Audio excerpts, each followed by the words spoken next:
नमस्कार। स्वागत है आपका द न्यूज लॉन्चर पर। मैं हूं अशोक वानखड़े, लेकर आया हूं आपका अपना कार्यक्रम डायरेक्ट हिट। तमिलनाडु में तो सांप सीढ़ी का खेल चल रहा है। आखिरकार 120 विधायकों के साथ खड़े हो गए विजय। बहुमत का आंकड़ा पार कर लिया।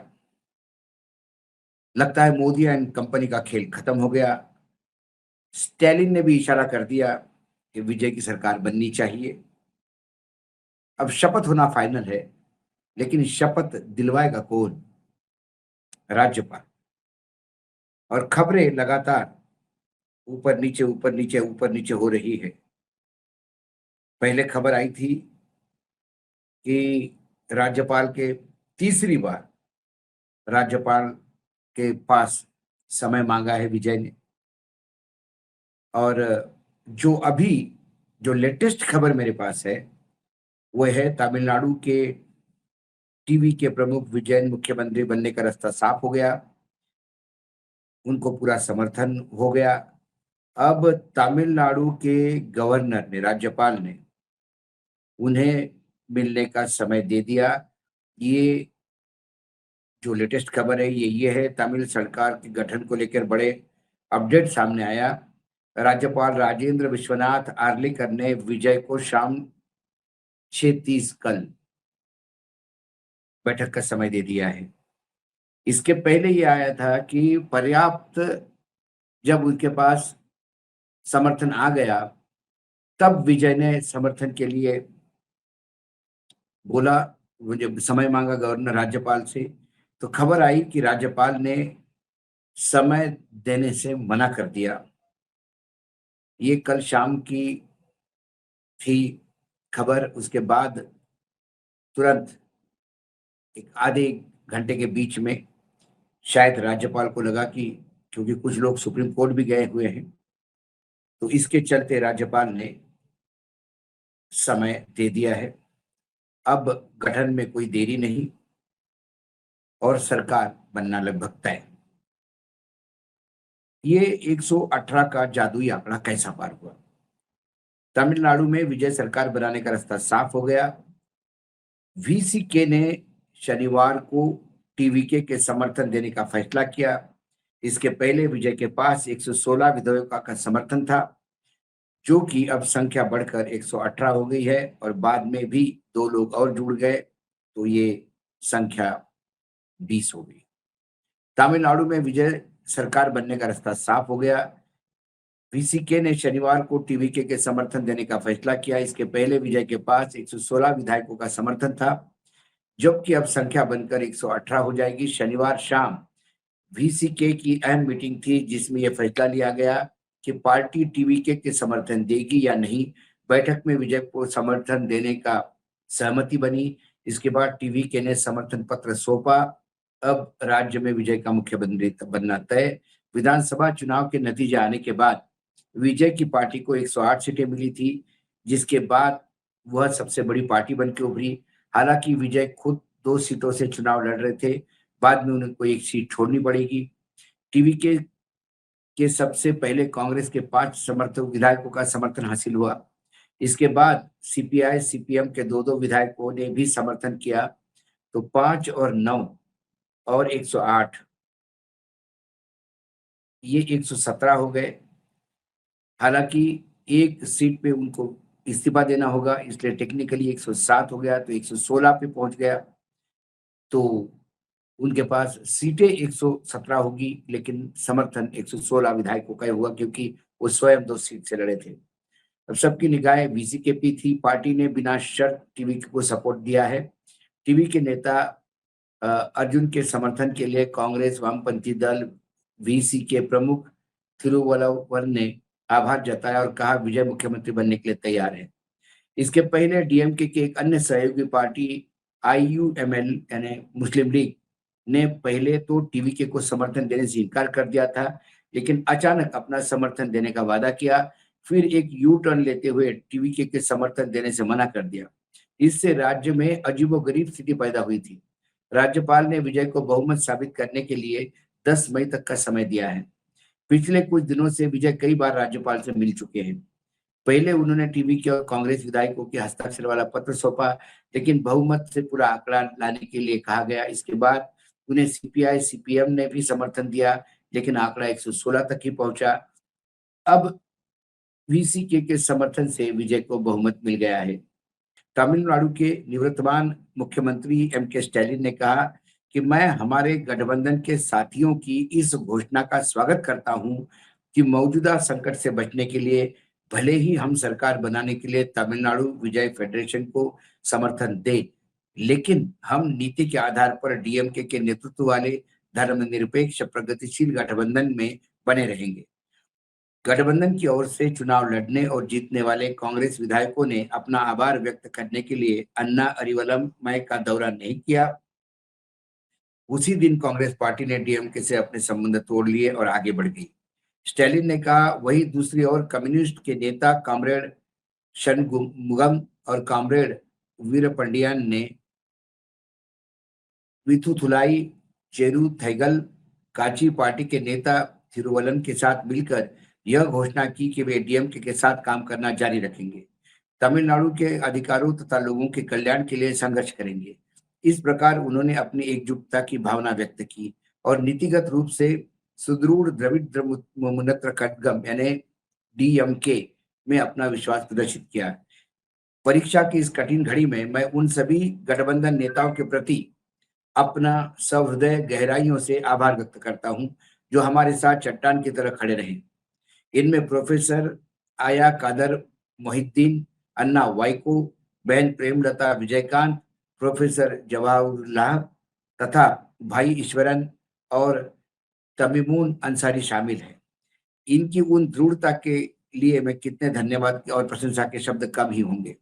मेरी यह व्यक्तिगत इच्छा है कि नई सरकार बनेगी, वह उन सभी योजनाओं को जारी रखेगी जिसकी परिकल्पना दूरदर्शितापूर्ण सोच और सुविचारित योजना के साथ की गई थी। ये डीएमके का स्टैंड है। सीधी बात है कि कई इसमें पेच थे। डीएमके एआईएडीएमके एक होकर बाकी किसी तीसरे गुट के नेता को, यानी जिसके 4 मेंबर है, जिसके 2 मेंबर है, उसको मुख्यमंत्री बनाया जाए, बाहर से समर्थन दिया जाए। दिल्ली पूरा प्रयास कर रही थी कि विजय को सत्ता में नहीं आने दिया जाए, क्योंकि विजय एक थे जिन्होंने खुल के चौड़ा होके बोला था कि हम किसी भी स्थिति में बीजेपी के साथ या बीजेपी के किसी भी गठबंधन साथी के साथ सरकार में नहीं जाएंगे।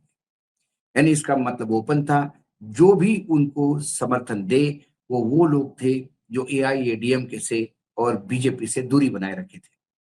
ऐसे में बीजेपी के जो अकेले विधायक आए, उन्होंने बाकायदा वक्तव्य दिया, क्योंकि हम अकेले विधायक हैं, बीजेपी को नकारा है तमिलनाडु ने, इसलिए इस चुनाव के मुख्यमंत्री या सरकार बनने के प्रोसेस में हमारा कोई लेना देना नहीं और हम इससे बाहर हैं। ये बताने का प्रयास किया जा रहा था कि वो एआईएडीएमके से भी दूरी बना के रखे, लेकिन सारा तमिलनाडु जानता था कि एआईएडीएमके मतलब बीजेपी है और एआईएडीएमके के साथ यदि बीजेपी है तो एआईएडीएमके जिसके भी साथ जाएगा उसकी डोर सीधी दिल्ली होगी और दिल्ली रिमोट कंट्रोल से वो सरकार चलेगी। अंत में सारा फिल्म इंडस्ट्री, चाहे कमल हसन हो, चाहे खुशबू हो जो बीजेपी की सदस्य है, उस जो एक्ट्रेस खुशबू है, उन्होंने भी बाकायदा ये कहा कि विजय को ही सरकार चलाने का जनादेश मिला है और वो जनादेश का आदर होना चाहिए। दूसरी ओर जो लोग डीएमके के गठबंधन में थे, क्योंकि विजय के गठबंधन में तो कोई थे ही नहीं, विजय अपने अपने अकेले बलबूते पे लड़े थे, तो उनको जो भी साथी लेने थे या तो डीएमके से आते या एआईएडीएमके से आते। एआईएडीएमके से उन्होंने बिल्कुल मना कर दिया। ऐसे में डीएमके के साथी जो कांग्रेस थे, कांग्रेस ने सबसे पहले उनको समर्थन दिया। हाँ, ये बात जरूर है कि लेफ्ट ने ये जरूर कहा कि हमने स्टालिन को बताया है, स्टालिन के भी विचार थे कि कहीं एआईएडीएमके को समर्थन देके सरकार बनाया विजय को बाहर रखने के लिए, लेकिन लेफ्ट ने साफ तौर पर स्टालिन को कहा था कि हम ये आपका साथ इसमें नहीं देंगे, क्योंकि एआईएडीएमके मतलब दिल्ली है और हम दिल्ली को यहाँ एंट्री करने नहीं देंगे। इसी बीच फिर उन्होंने कहा कि हम डीएमके के साथ ही है, लेकिन राष्ट्रपति शासन न लागू हो या दिल्ली का इसमें दखल न हो, इसलिए विजय को साथ देना मजबूरी है। अब हम विजय के साथ जा रहे हैं। वो साथ गए, उनके साथ टीवीसी थी, दूसरी जो पार्टी थी उसने थोड़ा सा डिले किया, एक पार्टी जिसने पहले समर्थन दिया था वो वापस चले गए, उन्होंने पुलिस केस किया कि भाई ये फ्रॉड लेटर है। दूसरी ओर टीवीके ने एक और कागज जोड़ दिया, मतलब वीडियो रिलीज किया, जिसमें एक वो विधायक स्वयं ही समर्थन करने के लिए उनके ऑफिस में चिट्ठी लिख रहे हैं समर्थन की। फिर ये फर्जी कैसे हो सकते हैं? अब अभी भी जब तक शपथ नहीं होती विजय की, तब तक ये सांप सीढ़ी का खेल चलता रहेगा। क्योंकि गवर्नर साहब जो है, राज्यपाल, वो पोस्टमैन जैसे काम कर रहे हैं, वो अपने विवेक से काम नहीं कर रहे हैं, वो सिर्फ दिल्ली के इंस्ट्रक्शन पे काम कर रहे हैं, ऐसा दिखाई देता है। क्योंकि परंपरा है इसी बीजेपी के ही सरकारों को, चाहे देवेंद्र फडणवीस को हो, चाहे येदियुरप्पा का हो कर्नाटक में, सिर्फ बड़ी सिंगल लार्जेस्ट पार्टी होने के नाते इनको, या सिर्फ कागज पे किसी ने सिग्नेचर भेज दिए तो बिना सत्यापन किए बाकायदा उनको सरकारें बनवा दी गई थी। और वो सरकारें गैर मतलब गिरी। अब महाराष्ट्र में देवेंद्र फडणवीस की सरकार 80 घंटे में गिरी, 3 दिन में येदियुरप्पा की सरकार गिरी, क्योंकि कांग्रेस और जनता दल यस ने साथ में सरकार बनाने का दावा पेश करने के बाद भी राज्यपाल ने सबसे बड़ी पार्टी को बुलाया था, चाहे बहुमत हो ना हो। यहाँ तो बड़ी पार्टी आई बहुमत, लेकिन अब तो विजय ने लिस्ट दी। लिस्ट देने के बाद क्या राज्यपाल फिजिकल प्रेजेंस चाहेंगे? क्या राज्यपाल चाहेंगे कि इनकी परेड राज्यपाल हाउस में हो, जिसे हम मोदी हाउस कहते हैं? वो लोक भवन कहते हैं, लेकिन ये लोक भवन नाम के वो नाम ही है लोक भवन। वह अलोकतांत्रिक तरीके से ही काम होते ऐसे दिखाई देते हैं। तो क्या ये संभव है, या इन सिग्नेचर को अब टेस्टिफाई करने या चेक करने के लिए फर्जी है कि नहीं है? क्योंकि एक सिग्नेचर ऑलरेडी फर्जी होने का दावा हुआ है, इसीलिए गवर्नर हो सकता है कि ये 118 सिग्नेचर को टैली करने के लिए कितना समय लेंगे वो पता नहीं है। तो जब तक विजय की शपथ नहीं होती और विजय पहला वोट ऑफ कॉन्फिडेंस नहीं लेते, तब तक ये सांप सीढ़ी का खेल चलता रहा। हालांकि विजय को बुलाया गया, विजय की लिस्ट भी एक्सेप्ट की, उसके बाद में हो सकता है, क्योंकि कांग्रेस अपने विधायक हैदराबाद लेके गए हैं, बाकी दल विधायकों के अपने अपने विधायक अपने अपने साथ रखे हैं। यदि ये फिजिकल प्रेजेंस हमने मांगी गवर्नर ने, हालांकि मांग नहीं सकते, ये साल मुंबई में बाकायदा क्लियर हो गया था, लेकिन फिर अब कोर्ट के केसेस को कौन मानता है, सरकारी कमीशन को कौन मानता है, सरकारी कमीशन को, परंपराओं को कौन मानता है? क्योंकि यहाँ परंपराएं नहीं गढ़ी जाती है। कुल मिलाकर वर्तमान में जो 121 तक की सीटें इनके पास है, मतलब समर्थन 120 प्लस का है, 118 का चाहिए, 120 का समर्थन है, ज्यादा ही है मेजोरिटी से। इसके बाद भी राज्यपाल, फिर मैंने कहा, शपथ राज्यपाल दिलवाएंगे। जब तक शपथ नहीं दिलवाते राज्यपाल और विजय शपथ लेके पहला वोट ऑफ कॉन्फिडेंस नहीं लेते, तब तक ये ऐसी ही चलती रहेगी। इसके बाद फिर विजय की सरकार शुरू होगी और 5 साल विजय को टेबल टेनिस के बॉल जैसा खिलवाते रहेंगे, जैसे एन रवि ने स्टैलिन को सताया, 3-3 साल तक बील पे बैठे रहे। अब तो सुप्रीम कोर्ट ने भी बोला कि गवर्नर के पास कोई टाइम लिमिट नहीं है, वो कितने दिन भी। तो क्या विजय के सारे पास किए हुए बिल अभी गवर्नर राज्यपाल बैठे रहेंगे? क्योंकि कम से कम वर्तमान राज्यपाल तो एन रवि से भी ज्यादा केंद्र की बात, अ, केंद्र के इशारों पे काम करेंगे ऐसा दिखाई देता है।